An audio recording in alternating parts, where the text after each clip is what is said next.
The expressed views of the guests on this podcast are theirs alone and not necessarily endorsed by the host, TWBC, or any associated sponsor. Conversations that are robust yet balanced, on point and to the point. You are listening to the talk of tournament water skiing. This is the TWBC podcast. And now, here's your host, Tony Lightfoot. Well, greetings one and all, and welcome to this latest edition of the TWBC podcast. I am the aforementioned Tony Lightfoot, and thanking you for your support once again. All right, then, we are at the Malibu Open here at Lyman Land, just outside Tuscaloosa in Alabama. And I've got a special guest lined up for this episode, a former world-class trick skier. He's now the one of the proud parents of two world-class trickers and overall skiers. And for those of you that are parents of skiers looking to try and improve and all of that kind of stuff, then this episode is definitely going to be worth listening to. So with that, I introduce Richard Abelson. So how are you doing, sir? Great, thanks, Tony. Good to be here. Good to have you here. So let's talk credentials, because, you've been in the sport for how many years now? Well, I got into it when I was about 5 or 6 years old. My dad got me into it. He learned to water ski in camp up in upstate New York, and got my brother and I skiing when we were fairly young, and lack of availability of slalom courses and jumps, for the most part, we gravitated toward trick skiing up in New Hampshire, skiing on natural lakes, and that's kind of where we got our start. Okay, so certainly tricking did take the majority of your time. Taking the majority of your time now as you coach your son Jake and your daughter Alexia. I hope I pronounced that right. No, because she'll be really happy. Yeah, I get harangued on that consistently, but yeah. So as you were skiing and as you were progressing from like the age of 6, when around about what what age did you figure, okay, I might be somewhat good at this, or did someone talent spot you a little bit and say that this skier could go far with the right coaching? Well, I was really fortunate that my parents, seeked out good coaches, and I had the opportunity to ski with, some of the great and most knowledgeable coaches, in the sport. Growing up, I got to ski with Chet Raley. I got to ski with Tanguy Bennett. I got to ski with Mike Ferraro. I skied with Corey Picos. So I, moved around a little bit, but I was very lucky to have great mentors in the sport. Okay, so, for as I said right from the very top of the podcast, this will be a great episode for any of you parents that are listening in. So, you've been involved with the sport since you were 6. You've got young kids involved. Try and give us a sense of what the keys are here for producing a skier. What's got to happen on their end, and what's got to happen from your end to try and come away with the best result that you can between the two of you? So, well, as I sort of got a little older, I was in my early teens, and I started skiing with Camilo Espinal, who also is a terrific coach, and has become through the years a very close friend. And early on, I recognized in my kids' development as skiers that I knew, having grown up with different coaches and having parents that have opinions and are involved in the sport and care, there comes a time in every skier's career where it's important to be able to have somebody else in the boat other than your parents. So I think for parent coaches, it's really important to bring someone in early that has a good relationship with your children, that they respect and look up to, that can help take you out of the boat, that you trust their opinions, and I think that's really important and key aspect of some of the success we've had, as well as the consistency that we've had from also a couple of my other really good friends, Jimmy Seamers and Jamie Beauchesne, also had a big influence on their skiing, and have spent time in the boat and working with the kids, and it's great for them to have both them, to see them both as skiers, as mentors, as coaches, and create that. Sometimes kids like to believe that their parents don't know what they're talking about, and so I think that it's good for them to hear similar feedback from other people than just their parents. Yeah, so a little bit of affirmation from the coaches, that in as much to say, yes, your parents do know what they're talking about, and they know enough to let me get involved in coaching you from the start, rather than being totally involved in your development.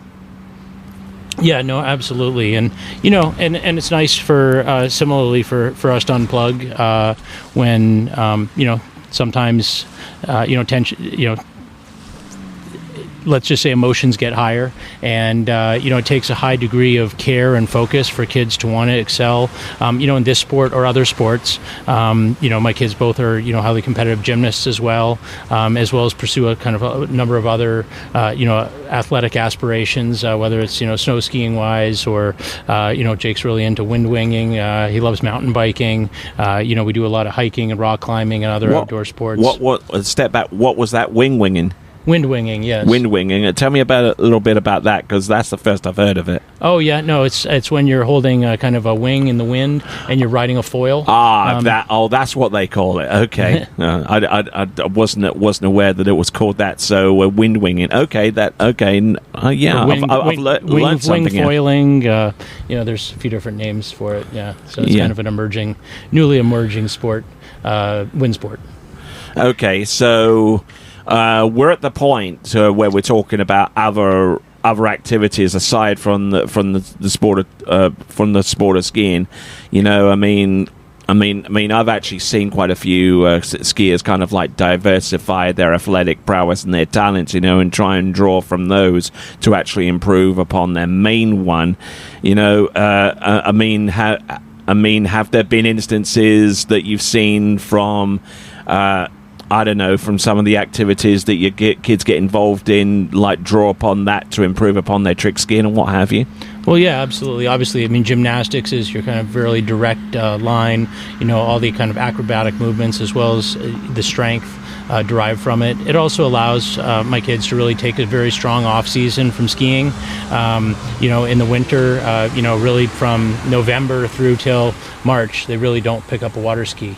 And it's important for them to have that long off season, pursue other things and other interests, and then come back and be really excited about skiing when they re-engage. They must have drawn a lot of inspiration from someone like Erica Lang, who was an extremely high level gymnast, probably still is. If push comes to shove, and seeing her excel in that and say, okay, this is what I've got to do to get to this point, then I've got to get it done. Certainly that was very successful for Erica, and she was a phenomenal gymnast when she was younger. And I know that occasionally she does go to the gym and can still tumble quite well. And so Erica's hugely talented athlete and has been very successful in both. Okay, one of the challenges that a lot of skiers and especially kids get into is they plateau at some particular stage. They get to a point where. I don't know. Maybe they're learning flips and stuff, and they just can't seem to land that half twist or that back to back. And they know in their heart of hearts they got to get that into their run as quickly as possible or efficiently as possible. So how would someone like you get past that kind of challenge, because it's been enough to derail a lot of kids skiing progress in the years.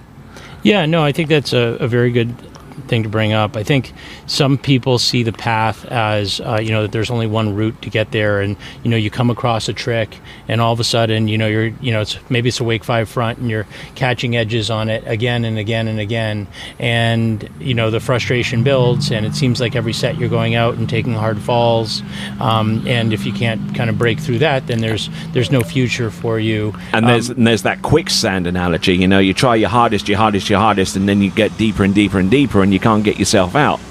Yeah, no, I think and unfortunately, that I think that does occur a lot. I guess I'm a big advocate of, kind of put something on a shelf for a little bit. Don't necessarily, kind of continue to beat your head against the wall, and that there's a lot of different tricks to learn. There's a lot of different skills to be able to learn. Some of them are a lot easier. For me, the tricks really are, kind of arbitrary. If you know how to ride your ski well, you know how to stand on your ski well, you have your setup right, you feel connected. A lot of the tricks really eventually happen just as a course of evolution of your skiing. It's kind of your buoy count in slalom is a function of how well you ride a slalom ski. Your distance in jump and how you cut is how well you ride your jumpers and how well and your level of understanding. It's the same in trick. You certainly need to spend the time and learn the tricks, but you're not going to learn a trick really before it's your time to learn it. Yeah. When you've developed that natural skill, that natural ability to stand on your ski, and it's your time. Sometimes, I've seen skiers that have never tried a trick before that could be an 800-point trick, and they make it the first try. And you say like a front flip. Like a front flip. And it's like, okay, well, how did they do that? Did they do it because the trick is easy? No, they didn't do it because the trick is easy. They did it because it was their time, and they'd already reached the level of skill required for that trick. And now learning that trick was really an eventuality. Yeah, so I mean, when you see some videos of like Joel Poland goofing off on a trick ski, and you probably look a little bit deeper into something that on the surface is essentially, hey, look, Joel Poland, he knows how to have fun on a trick ski. You're probably seeing, he's standing pretty well on that trick ski, and there's probably good reason why he's probably one of the better trick skiers out there.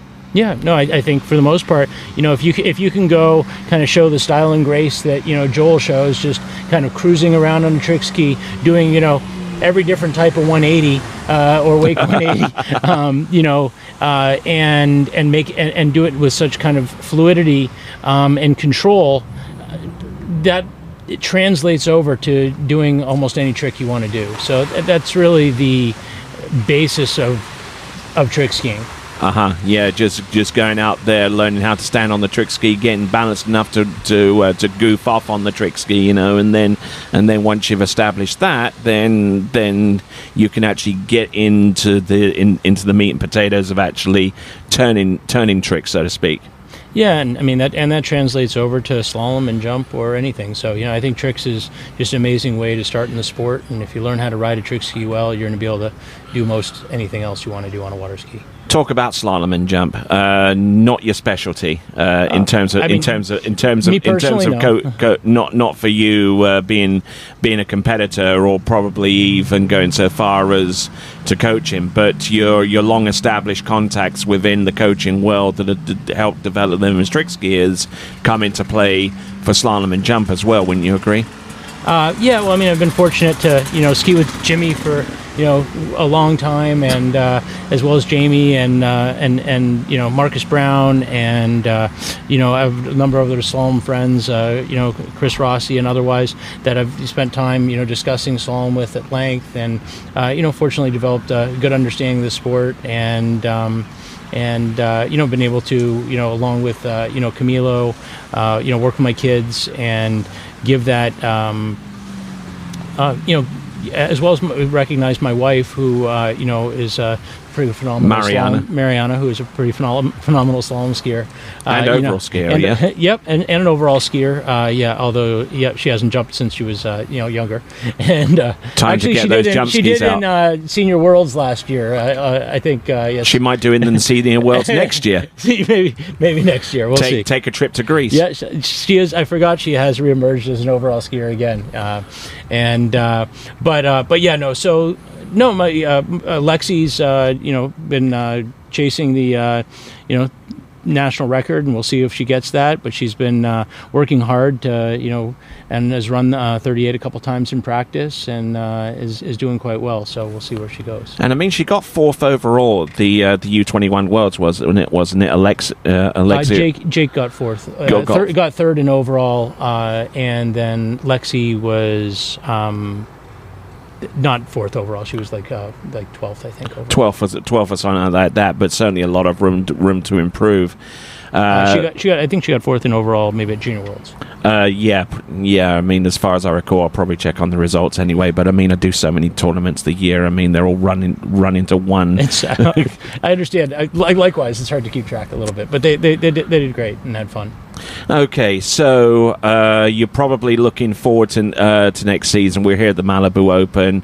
Are they both competing, or is Jake just competing? Lexi's not here. No, just Jake is competing, and he's doing overall. And so it should be fun. Yeah, will be fun. So, I mean, there's this tournament. Jake, as a matter of fact, is the defending bronze medalist at the Men's World Tricking Championship. When he got that, I mean, that must have been so exciting for you and the rest of the family, right? When he got 3rd at World Championships. Yeah, no, that was very exciting and unexpected. He was so young at the time. It was 2 years ago. He was only 13 years old. He's only 15 now, and so it's he's had a lot of fun and a lot of success, and this sport's a challenging sport that has its ups and downs, and so and you gotta stick with it, and so it's great to have that early success, but you gotta fight through the troughs too. So He also turned out to be a pretty darn good announcer too during that event in the finals. And I remember the whole scenario. He was the first one out in the water, pretty much, wasn't he? And then he had to wait, and it was like a tournament of attrition. He's going down. Okay, there might be a possibility here. What was going through your mind at that time? Yeah, no, I mean, to be honest, we didn't think that he was, had a score high enough for a podium slot, after he'd kind of gone down at the end of his second pass in the finals.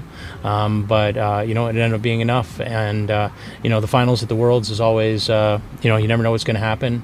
And, there's a lot of pressure people put on themselves, and also a lot of big runs people are trying to do to try and win. And this year's, you never know. It could take a world record to win. Oh, yeah. And so it's going to be an exciting event, and I think we'll see a lot of great skiing.